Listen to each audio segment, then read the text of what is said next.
ఎప్పటి నుంచో భారతదేశంలో సినిమా అంటే బాలీవుడ్ అన్న భావన ఉండేది. బాలీవుడ్ సినిమాలు, హీరోలు ముంబై నగరం అన్ని దేశంలో ముందు వరుసలో ఉండేవి. కానీ గత కొన్నాళ్లుగా ఈ పరిస్థితి పూర్తిగా మారిపోయింది. ఇప్పుడు తెలుగు సినిమా ఇండస్ట్రీ దూసుకొస్తోంది. ముంబై కాదు, హైదరాబాద్ గ్రాడ్యువల్లీ భారత సినిమా కేంద్రంగా మారిపోతుంది. ఈ మార్పుకి ప్రధాన కారణం బాహుబలి సినిమా. ఎస్ఎస్ రాజమౌళి దర్శకత్వంలో వచ్చిన బాహుబలి సినిమాలు దేశవ్యాప్తంగా, ప్రపంచవ్యాప్తంగా పెద్ద విజయాన్ని సాధించాయి. దాంతో తెలుగు సినిమాలకు గొప్ప పేరు వచ్చింది.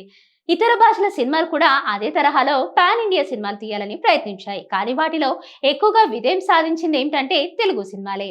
ఇప్పుడు తెలుగు సినిమాలను దేశం మొత్తం ఆదరిస్తోంది. తెలుగు హీరోలు, దర్శకులు, సాంకేతిక నిపుణులు దేశవ్యాప్తంగా పేరు తెచ్చుకుంటున్నారు.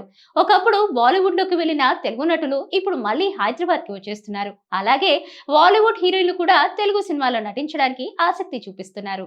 బాలీవుడ్ నిర్మాతలు కూడా తెలుగు హీరోలతో, దర్శకులతో సినిమా తీయాలంటూ ముందుకొస్తున్నారు. ఈ రీతిలో హైదరాబాద్ ఇప్పుడు దేశీయ సినిమా హబ్ గా మారిపోతుంది. ఇంకొన్నాళ్లలో తెలుగు సినిమా భారతదేశంలో ముందు వరుసలో ఉంటుందనడంలో ఎటువంటి సందేహం లేదు. హైదరాబాద్ దేశానికి సినిమా కేంద్రంగా ఎదుగుతుందనడం ఖాయం. Please subscribe to the channel and download the Politicos app from the links in the description.